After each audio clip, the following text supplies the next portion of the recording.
बिस्मिल्लाहिर्रहमानिर्रहीम। आज हमारे इकोनॉमिक्स में मार्केट्स की डिस्कशन होगी हमारे दरमियान में। मार्केट्स कौन सी हैं? अगर हम सिर्फ एक वर्ड मार्केट को मैं एक्सप्लेन करता हूँ तो डेफिनेशन ऑफ मार्केट ये कहती है place where the buyer and sellers interacts with each other is called market. Market एक वो प्लेस है, वो जगह है कि जहाँ पर सेलर और बायर आपस में क्या करते हैं, इंटरेक्ट करते हैं। बट एक छोटा सा कॉन्सेप्ट इसमें मैं और ऐड कर देता हूँ कि मार्केट अब एक फिजिकल प्लेस नहीं रह गई। जब से ऑनलाइन शॉपिंग की बात होती है, ऑनलाइन मार्केटिंग की बात शुरू हो गई, तो इसका मतलब फिर मार्केट अब एक प्लेस नहीं है, मार्केट एक सिचुएशन है। कोई भी ऐसी जगह या कोई भी ऐसी सिचुएशन, बेशक वो वर्चुअल प्लेस क्यों ना हो, कि जहां पर बायर और सेलर आपस में इंटरेक्ट करते हैं, तो उसको मार्केट कहा जाता है। तो फिर मार्केट की बात अगर हम करते हैं तो हमारे पास कुछ मार्केट्स हैं जिसके ऊपर हम लोग आज डिस्कस करेंगे। अब उसमें बात को अगर हम स्टार्ट करें,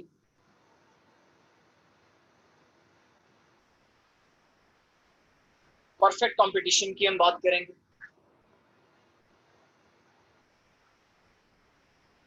मोनोपोलिस्टिक कंपटीशन की बात करेंगे,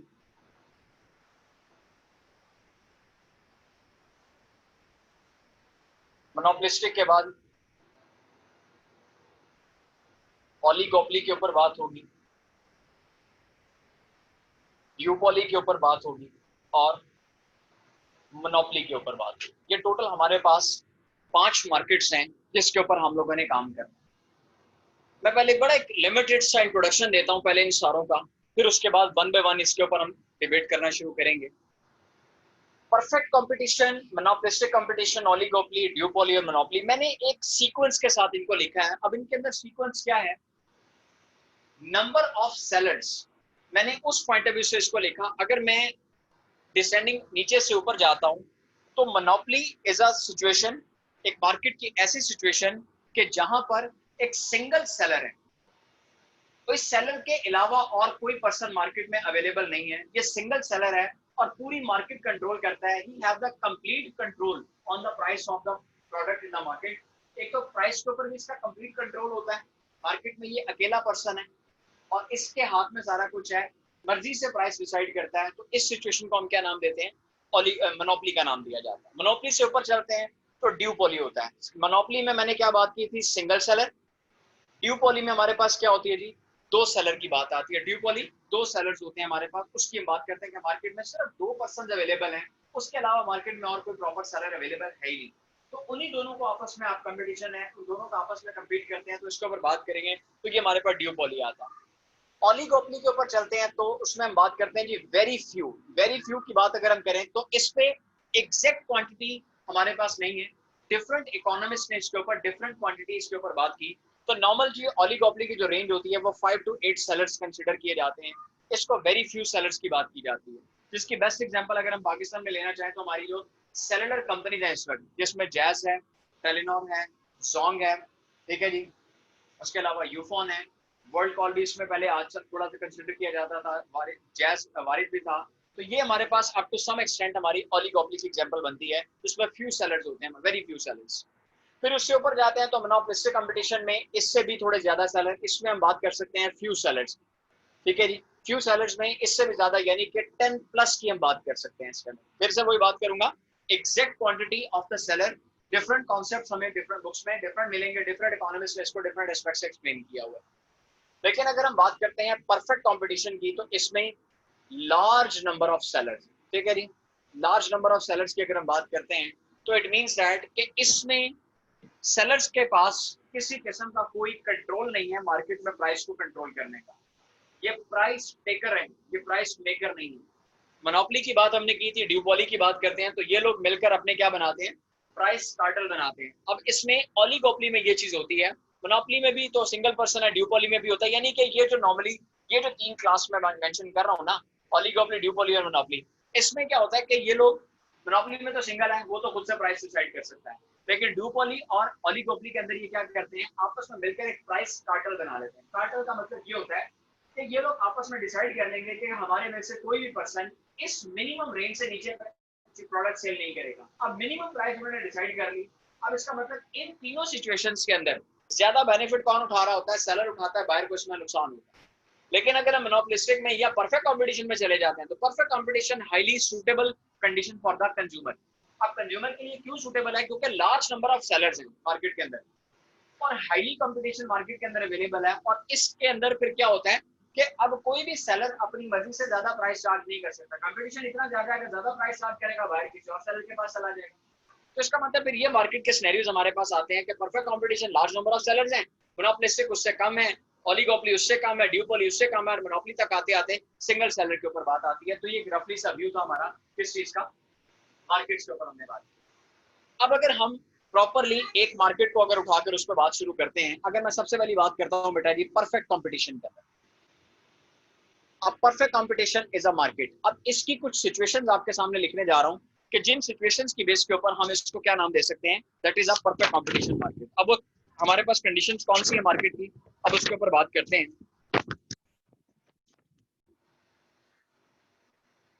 large number of seller and buyer, कि इसमें बायर और सेलर लार्ज नंबर होते हैं, ठीक हो गया जी। उसके बाद इसका अगला पॉइंट, सेम प्रोडक्ट, के प्रोडक्ट सबके पास क्या होती है, सेम, और सेम प्राइस, प्राइस भी इसमें क्या होती है, सेम होती है। क्योंकि कंपटीशन होता ही तब है जब प्रोडक्ट भी सेम हो, प्राइस भी सेम है। अगर प्रोडक्ट ही डिफरेंट हो जाए तो फिर तो कंपटीशन ही कोई नहीं है। आप मार्केट में जाते हैं, एक के पास टी शर्ट्स हैं, आप दूसरी शॉप पे जाते हैं उनके पास ट्राउजर्स हैं, तो उनका आपस में कोई कंपटीशन नहीं है ना। ट्राउजर टी शर्ट्स के साथ तो कॉम्बिनेशन कर सकते हैं, लेकिन हाँ एक शॉप के पास अगर टी शर्ट है दूसरे के पास भी टी शर्ट्स हैं तो देन उनका कंपटीशन है आपस में। और फिर इसी तरह से बात करते हैं कि प्राइस भी इनकी क्या है, सेम है। कंपटीशन हो गई तब के जब प्राइस उनकी क्या होती है, सेम हो जाती है। और सेम के साथ साथ ये मिनिमम प्राइस होती है। मिनिमम प्राइस का मतलब है क्योंकि कंपटीशन में बैठे हैं, इससे मजीद नीचे प्राइस नहीं लेकर जा सकते वो अब। और इसमें प्राइस की डिटर्मिनेशन की कैसे जाती है उसके ऊपर भी मैं अभी बात करता हूँ कि अंडर द परफेक्ट कंपटीशन फिर अगर सेलर प्राइस डिसाइड नहीं कर सकते तो प्राइस कैसे डिसाइड होती है, इसके ऊपर भी अभी मैं बात करता हूँ आपके साथ। उसके बाद हम बात करते हैं free entry and exit of seller, कि कोई भी सेलर, सेलर की बात कर रहा हूं, फ्रीली मार्केट में नया सेलर एंटर हो सकता है और फ्रीली कोई भी पुराना सेलर मार्केट छोड़कर जा सकता है। अब ये पॉइंट मैं यहां पर इसलिए डिस्कस कर रहा हूं कि नॉर्मली मोनोपोली में या ड्यूपोली में क्या होता है कि ये लोग आर्टिफिशियल कंस्ट्रेंट यूज करते हैं किसके लिए, नए सेलर के लिए। लेट्स सपोज मैं कहता हूं नहीं मैं मोनोपोली मोनोपोली सिचुएशन है, मैं मार्केट में सिंगल सेलर हूं, नया मार्केट में सेलर आता है, अब उसके आने से मेरी मोनोपोली जो है वो डिस्टर्ब होकर हम ड्यूपोली में हम चले जाएंगे। और मुझे ये भी कंफर्म है कि वो मेरे साथ कार्टेल नहीं बनाएगा बल्कि मेरे कंपटीशन में रहेगा। तो मैं फिर एक काम ये करता हूँ कि मैं अपनी प्रोडक्ट की प्राइस हाईली लो कर देता हूँ, इतनी लो कर देता हूँ कि नया सेलर है वो उस प्राइस पे आ ही नहीं सकता, क्योंकि अगर वो उस प्राइस पे आएगा तो लॉस फेस करना पड़ेगा। इवन लॉस मुझे भी फेस करना पड़ेगा। लेकिन पॉइंट यहाँ पर ये आता है कि मैं मार्केट में पुराना बैठा हूँ, मेरे पास रिजर्व इतने हैं कि मैं for the time being short time period के लिए लॉस फेस कर सकता हूँ। इसका मतलब फिर मैं उसके लिए हर्डल क्रिएट करता हूँ और वो मेरी जैसी प्राइस पर नहीं आ सकता, 2 महीने 4 महीने का लॉस फेस करेगा, अल्टीमेटली मार्केट छोड़कर चला जाएगा। इसका मतलब फिर ये सिचुएशन तो नॉर्मली कहाँ आती है, मोनोपोली वगैरह में आती है। लेकिन जब हम बात कर रहे हैं परफेक्ट कंपटीशन की तो हमने क्या कह दिया कि free entry and exit of the seller, कि कोई भी सेलर इजीली मार्केट में क्या कर सकता है, एंटर हो सकता है। फ्री एंट्री है उसकी, फ्री एग्जिट है। फ्री का मतलब यहाँ पर पैसों के पॉइंट ऑफ व्यू से नहीं कह रहा, मैं इस पॉइंट ऑफ व्यू से कह रहा हूँ कि जो मार्केट के एग्जिस्टिंग सेलर्स हैं वो एग्जिस्टिंग सेलर्स उसको मार्केट में एंटर होने के लिए उसके लिए कोई हर्डल क्रिएट नहीं कर सकते, क्योंकि प्राइसेस ऑलरेडी लोएस्ट प्राइस के ऊपर है, प्रोडक्ट सबके पास सेम है, सिर्फ आप मार्केटिंग टूल्स इस्तेमाल कर सकते हैं। अदरवाइज आपके पास और कोई वे नहीं है किसी को भी अपना कस्टमर कैप्चर करने के रेफरेंस से। ठीक हो गया जी।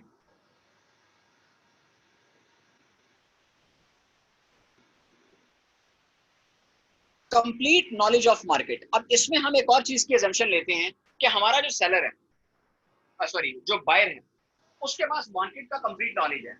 वो बड़े अच्छे तरीके से जानता है कि मैं घर से क्या लेने जा रहा हूँ, जो प्रोडक्ट मैं लेने जा रहा हूँ उसकी मार्केट में क्या प्राइस इस वक्त करंटली प्रिवेल कर रही है। क्योंकि अगर उसको पता होगा तो वही मार्केट में कंपटीशन है। अगर एक ऐसे ही सेलर बैठा है और एक बायर आता है जो इग्नोरेंट है और उस बायर को कुछ भी नहीं पता, तो सेलर इस चीज का एडवांटेज टेक करते हुए उससे जो मर्जी प्राइस चार्ज कर सकता है, क्योंकि उसको मार्केट का नॉलेज नहीं है। तो परफेक्ट कंपटीशन का नाम हम देते ही तब है, मार्केट के अंदर परफेक्ट कंपटीशन 100% होता ही तब है कि जब क्या होगा कि buyer have the complete knowledge about the market, उसको मार्केट की सिचुएशंस की अच्छे तरीके से क्या होती है, भावना होती है, फिर ये काम उसमें किया जा सकता है। ठीक हो गया जी। उसके बाद फैक्टर्स ऑफ प्रोडक्शन, ठीक है जी, इनमें मोबिलिटी होती है। मोबिलिटी का मतलब क्या होता है, यानी कि ये फैक्टर्स ऑफ प्रोडक्शन किसी एक मार्केट के स्पेसिफाइड नहीं होते, इनको किसी दूसरी मार्केट में अगर ज्यादा अच्छा रिवॉर्ड मिलता है तो ये मूव कर जाते हैं। लैंड एक ऐसा फैक्टर है कि जो मूव तो कर नहीं सकता, लेकिन लेबर की बात करते हैं, अगर मैं एक लेबर के तौर पे काम करता हूँ तो मुझे जिस मार्केट में मुझे वेज अच्छे मिलेंगे मैं वहां मूव कर जाता हूँ। तो ऐसी सिचुएशन मार्केट में कि जहां पर लेबर को अच्छा वेज मिले वो मूव कर सकता है, कैपिटल को जहां अच्छा इंटरेस्ट मिले वो वहां मूव कर सकता है, इवन ऑर्गेनाइजेशन को जहां प्रॉफिट रेशियो अच्छी मिले वो वहां पे मूव कर सकता है। तो ये सिचुएशंस जिस मार्केट में प्रिवेल करती हैं, ये 6 सिचुएशन, ये मैंने मेजर बताई हैं, इसके अलावा और भी पॉइंट्स इसके अंदर हो सकते हैं। ठीक हो गया जी। तो 6 ये मेजर कंडीशंस जिस मार्केट में एग्जिस्ट करती हैं, उस मार्केट को हम किस चीज का नाम देते हैं, परफेक्ट कंपटीशन का नाम इसमें दिया जाता है। क्लियर होगी बात? इसको हमने क्या कह दिया कि दैट इज परफेक्ट कंपटीशन, इसको परफेक्ट कंपटीशन का हमने नाम दे दिया। अब इस मार्केट कंडीशन के अंदर एक और बात, जैसे कि मैंने भी आपसे कहा कि सेम प्राइस, तो जब इस मार्केट के अंदर प्राइस सेम है तो प्राइस सेम होने की वजह से इस मार्केट की एक और कंडीशन, इसका average revenue, marginal revenue and price always remain same. MR is equal to AR is equal to price, यानी कि इस मार्केट कंडीशन में फिर क्या होता है कि इसका मार्जिनल रेवेन्यू, इसका एवरेज रेवेन्यू और इसकी प्राइस हमेशा क्या होती है, सेम होती है। अब ये किस तरह से सेम हो सकती है, अगर मैं इसको प्रूव करना चाहूं तो मैं एक छोटा सा टेबल यहाँ पर आपके सामने बनाकर इसको प्रूव कर देता हूँ कि ये सिचुएशन हमारे पास कहाँ से आती है। इसके ऊपर आपसे एमसीक्यूज बन सकता है कि अगर वो आपसे ये कह दे कि P is equal to AR is equal to MR is the market situation, is the situation of the, किसकी सिचुएशन है, 4 ऑप्शन दे दे नीचे, मोनोपोली, मोनोपोलिस्टिक, ड्यूओपोली, ओलिगोपोली, कोई भी आपसे पूछ सकता है। बहरहाल इसको एक दफा प्रूफ भी कर देता हूँ कि ये कैसे है। सपोज करते हैं प्राइस की बात करते हैं, ठीक है जी, और इसके साथ साथ यूनिट्स की बात करते हैं, उसके साथ टोटल रेवेन्यू, मार्जिनल रेवेन्यू और एवरेज रेवेन्यू। मैं एक छोटा सा ग्राफ यहाँ पर ड्रॉ कर रहा हूँ आपके सामने, फिर आपको इसमें समझ आ जाएगा। पहला यूनिट मैंने जैसे कहा कि प्राइस 10 है, अगर 10 की प्राइस है तो डेफिनेट सी बात है हमारा मार्जिनल रेवेन्यू भी 10 होगा, टोटल रेवेन्यू भी हमारा 10 होगा और एवरेज रेवेन्यू भी 10 होगा, क्योंकि एवरेज कैसे निकलती है, टोटल डिवाइडेड बाय यूनिट्स। तो 10 को अगर 1 पे डिवाइड करूंगा तो 10 ही आ जाएगा। एक यूनिट का रेवेन्यू मार्जिनल रेवेन्यू कहलाता है, वो 10 ही हो गया। अगर दूसरा यूनिट बेचता हूँ तो प्राइस उसकी भी 10 ही है, लेकिन टोटल रेवेन्यू कितना हो गया, 20। मार्जिनल रेवेन्यू इसका भी 10 ही आया, और इसका मतलब कि इसके 10 के साथ साथ अब एवरेज भी कितनी निकलेगी, 20 को 2 पे डिवाइड करेंगे तो अगेन 10 आ जाएगी। तीसरा यूनिट फिर मैंने किस पे बेचना है, 10 के ऊपर ही बेचना है। टोटल तो 30 हो गया, लेकिन मार्जिनल फिर 10, एवरेज फिर 10। इसका मतलब फिर अगर आप गौर से देखिए तो प्राइस भी कांस्टेंट क्या चल रही है, 10, मार्जिनल रेवेन्यू भी कांस्टेंट क्या चल रहा है, 10, और एवरेज रेवेन्यू भी आपका इसमें क्या चल रहा है, 10। इसका मतलब this is the market situation. ये है हमारे पास परफेक्ट कंपटीशन की सिचुएशन के जहां पर MR is equal to AR is equal to price, तीनों हमारे पास कंडीशंस में क्या, तीनों क्या इक्वल आते हैं। और अगर मैं इसके डायग्रामेटिकल एक्सप्रेशन की तरफ जाता हूँ तो इसमें ये जो एक ग्राफ बनता है, ठीक है जी, फिक्स ग्राफ, क्योंकि मैंने अभी आपसे कहा 0 और ये 10, इसका मतलब ये जो ग्राफ है यही ग्राफ प्राइस का भी है, और इसी के ऊपर ही ग्राफ ड्रॉ हो जाएगा किसका, एआर का, और इसी के ऊपर ही ग्राफ ड्रॉ हो जाएगा किसका, एमआर का। यानी कि आपको सिंगल लाइन ही नजर आएगी, सिंगल कर्व जो कि स्ट्रेट लाइन होती है, और स्ट्रेट लाइन टू, और जिसको पैरेलल टू क्या कह सकते हैं, एक्स एक्सिस, ये एक्स एक्सिस के पैरेलल लाइन है, और इसमें MR is equal to AR is equal to price की हम बात कर रहे होते हैं। तो ये हमारे पास सिचुएशन किस में आती है, परफेक्ट कंपटीशन है हमारे पास, ये मार्केट की कंडीशन है परफेक्ट कंपटीशन के रेफरेंस। ये पॉइंट समझ आ गया जी आपको? ये था हमारे पास एक मार्केट का कह सकते हैं कि परफेक्ट कंपटीशन के ऊपर हमने डिटेल्स में बात कर ली। अब परफेक्ट कंपटीशन में हमारे पास इन द शॉर्ट रन, अगर हम बात करते हैं बेटा जी शॉर्ट रन की, तो शॉर्ट रन के अंदर रहते हुए क्या क्या कंडीशन जनरेट हो सकती हैं, मार्केट की possible equilibrium of the perfect competition में क्या होता है। एक सिचुएशन हमारे पास होती है एबनॉर्मल प्रॉफिट। एबनॉर्मल प्रॉफिट का मतलब होता है कि जहां पर हमारा रेवेन्यू ग्रेटर देन कॉस्ट हो जाए। ठीक हो गया जी, हमारा रेवेन्यू क्या हो जाए, ग्रेटर देन। चले एक मिनट के लिए मैं इसको रिवाइज करता हूं, मैं इसको प्रॉपर वे में लिखता हूं ताकि आपको समझ आ जाए, सिर्फ एक मिनट के लिए। ठीक है जी, देखिए बेटा जी, इसको मैं यहां पर एक्सप्रेस कर रहा हूं कि हमारे पास एक सिचुएशन आती है एबनॉर्मल प्रॉफिट। एबनॉर्मल प्रॉफिट की सिचुएशन में क्या होता है कि रेवेन्यू ग्रेटर देन कॉस्ट, कि हमारा रेवेन्यू जो है वो कॉस्ट से ग्रेटर हो गया, तो सिचुएशन किस क्या कहलाई, एबनॉर्मल प्रॉफिट। फिर इसमें एक सिचुएशन आती है जिसको हम क्या कहते हैं, नॉर्मल प्रॉफिट कहा जाता है। नॉर्मल प्रॉफिट का मतलब हमारे पास क्या होता है कि इसमें revenue is equal to cost. वैसे तो जिसको हम अपनी अकाउंटिंग लैंग्वेज में ब्रेक इवन का नाम देते हैं। ब्रेक इवन का मतलब जहां पर नो प्रॉफिट नो लॉस की सिचुएशन आती है, लेकिन इकोनॉमिक्स उसको नॉर्मल प्रॉफिट का कॉन्सेप्ट देती है, जिसमें revenue is equal to cost आ जाती है। नॉर्मल प्रॉफिट के बाद हमारे पास एक और चीज आती है जिसको हम क्या कहते हैं, नॉर्मल लॉस कहते हैं। नॉर्मल लॉस में नॉर्मली हमारे पास क्या सिचुएशन होती है कि रेवेन्यू लेस देन कॉस्ट, कि रेवेन्यू हमारी कॉस्ट से लेस देन है। और एक हमारे पास क्या चीज आती है, एबनॉर्मल लॉस, या जिसको हम क्या नाम देते हैं, शट डाउन पॉइंट। उसमें भी रेवेन्यू लेस देन कॉस्ट होता है। तो फिर यहां पर एक छोटा सा पॉइंट ये क्रिएट होता है कि दोनों में रेवेन्यू कॉस्ट से कम है, तो एक को नॉर्मल लॉस दिया जा रहा है, एक को हम लोग क्या नाम देते हैं, शट डाउन पॉइंट कहा जाता है। तो शट डाउन पॉइंट हमारे पास कहां पे आ सकता है, 3 मिनट, ठीक है जी। तो शट डाउन पॉइंट हमारे पास कहां से आता है, तो शट डाउन पॉइंट उस वक्त आता है कि जब हमारा रेवेन्यू एवरेज वेरिएबल कॉस्ट को भी कवर ना कर सके। याद रखिएगा, नॉर्मल लॉस के जहां पर हमारा जो एवरेज वेरिएबल, यानी कि हमारा बिजनेस वेरिएबल कॉस्ट कवर कर रहा है लेकिन फिक्स कॉस्ट कवर नहीं कर रहा, तो हमें लॉस फेस करना पड़ रहा है। ये एक ऐसा पॉइंट होता है कि जहां पर रिकवरी पॉसिबल है। बात को दोबारा रिपीट करूंगा, कल के टॉपिक के साथ लिंक करूंगा, ज्यादा बेहतर समझ आएगा कि टोटल कॉस्ट के अंदर दो कॉस्ट होती है, एक वेरिएबल और एक फिक्स। पहली प्रेफरेंस वेरिएबल कॉस्ट को कवर करने की होती है, दूसरी प्रेफरेंस फिक्स कॉस्ट की होती है। तो इसका मतलब ये बिजनेस ऐसा है जो एवरेज वेरिएबल कॉस्ट को तो कवर कर रहा है, वेरिएबल कॉस्ट कवर हो रही है, लेकिन फिक्स कॉस्ट कवर नहीं कर पा रहा है। इसका मतलब यहाँ पर अभी रिकवरी ऑप्शन है बिजनेस के पास, बिजनेस अपने आप को रिकवर कर सकता है। लेकिन ये वाली जो सिचुएशन है शट डाउन पॉइंट की, ये ऐसी सिचुएशन है कि जहां पर वेरिएबल कॉस्ट भी प्रॉपर कवर नहीं हो पा रही। इसका मतलब फिर इट्स बेटर कि इसको यहाँ पर अब मजीद हम वेट नहीं कर सकते कि ये वापस आएगा। यहाँ पर फिर इट्स बेटर के बिजनेस को क्या कर देना चाहिए, रिकवर कर देना चाहिए, बिजनेस को हमें यहाँ पर खत्म कर देना चाहिए। इट वुड बी बेटर के, ठीक हो गया जी। तो ये हमारे पास एक रफली सा मतलब एक प्रॉपर इतना मैंने डिस्कस कर लिया परफेक्ट कंपटीशन को समझाने के पॉइंट ऑफ व्यू से। अब जो मैंने हैंडआउट्स आप लोगों को दिए हुए हैं, अगर आप वहां से हैंडआउट्स को परफेक्ट कंपटीशन को प्रॉपर वहां से पढ़ लेते हैं तो इंशाल्लाह ताला काफी हद तक कवर है। पर फिर भी एक हम क्वेश्चन सेशन की तरफ आते हैं, छोटा सा क्वेश्चन आपके साथ लेते हैं क्योंकि इस मीटिंग का जूम के टाइम खत्म होने का टाइम हमारे पास थोड़ा रह गया। बाकी अगली मार्केट्स को इससे अगले सेशन में स्टार्ट लेता हूँ। आइए क्वेश्चन सेशन की तरफ आते हैं।